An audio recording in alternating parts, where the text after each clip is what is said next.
In question 5, we're being asked about chromium. We're being asked to give the meaning of the term. So again, it's one of our key terms. We just have to learn it. So relative atomic mass is the weighted average. That is where we're going to do calculations involving this, but it's the weighted average mass of all the isotopes of an element. Okay, relative, so you could use a divide sign here, to, now it's very important you get all these terms, 1/12 the mass, not 1/12 the volume, 1/12 the mass of an atom, so a single atom of carbon-12, the particular isotope carbon-12.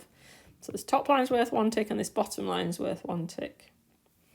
Now we've been asked to give the full electron configuration of chromium. You need to remember chromium and copper. Remember, they don't follow the pattern. So you look up chromium in your periodic table and you find that it's got 26 electrons, but you need to be careful. So you start off 1s2, 2s2, 2p6, 3s2, 3p6. That's the first 18. Then you would normally leave a little gap, fill 4s first, go back and fill 3d. And we would be like this. This is what you would think would happen, but you've got to remember, don't come a cropper. Remember chromium and copper. So we're going to delete these two. Remember that instead of being that, they are 3d5 4s1. It's more stable to have 2 half-filled subshells. And now we've been asked to do a calculation. So we're going to need our calculator out. A sample of chromium containing the isotopes 50, 52, 53 has a relative atomic mass. This is the weighted average of 52.1. And it contains 86.1 of the 52 isotopes. So what I'm going to do is I'm going to imagine the little table. And in the little table, you usually have the mass of the isotope, 50, 52, 53. So this is our relative isotopic mass. And then we have our percentages underneath. Now it tells us that the 52 one is 86.1. So if we make one of these be an x, so I'm going to make the 51 be an x, what we know is that percentages add up to 100. So to find the 53 one, we're going to do 100 minus 86.1. It gives us 13.9. And then minus our x.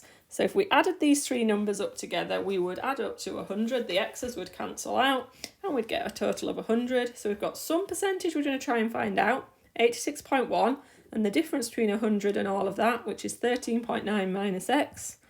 And now we can see that we can do our little calculation that says the AR, which we know is 52.1, is this weighted average where we do mass times abundance on the top. So 50 times x plus the next mass, 52, times the next abundance, plus the next mass, 53, times the next abundance, 13.9 minus x, and it's divided by the total abundance, 100.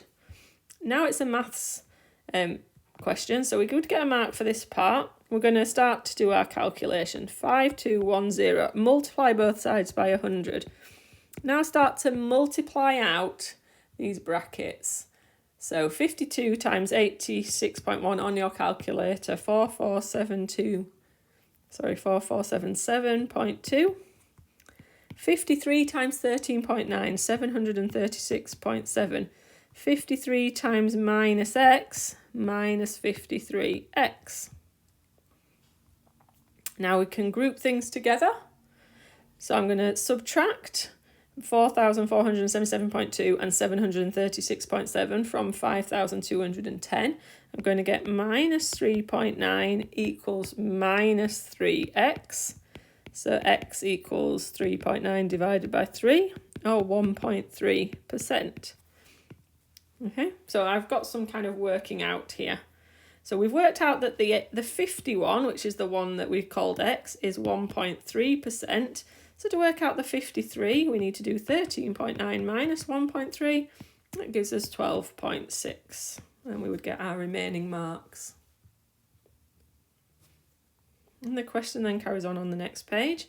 The sample of chromium is analysed in time of flight.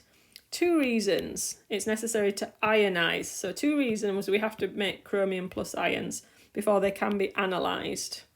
Well, the first reason is They cannot be accelerated by the the electric field if they are not ions. So they can be accelerated. They need to be ions to be accelerated.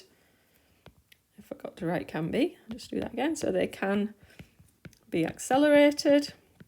And the second reason is if they're not ions, when they get to the end, they won't be able to be detected because they won't pick up an electron. So our second reason is so they can be detected. They can be accelerated and they can be detected.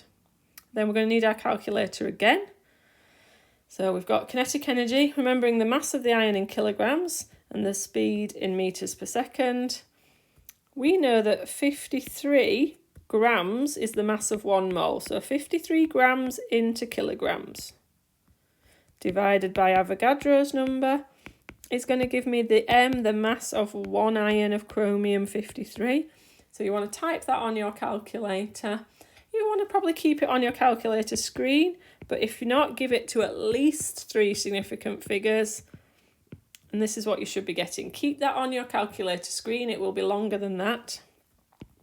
The next thing we need to do is rearrange the kinetic energy expression.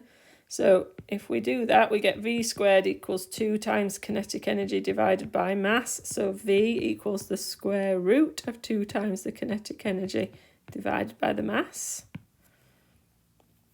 So we can now work out V. So the square root of 2 times 1.102 times 10 to the minus 13.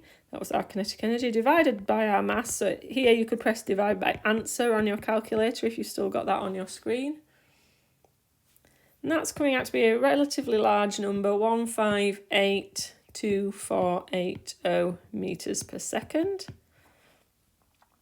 Then we need to actually finish the question, and the question wants time. So you need to remember that velocity is distance divided by time. So time would be distance divided by velocity. And we've got the distance as 1.25 meters. So you would get a tick for understanding how to rearrange and get t. So we want to divide 1.25. So we're going to get a very small number. So we type that on our calculator. And if you've kept all the numbers in your calculator, you should get this. Give it to 3 significant figures. 7.90 times 10 to the minus 7.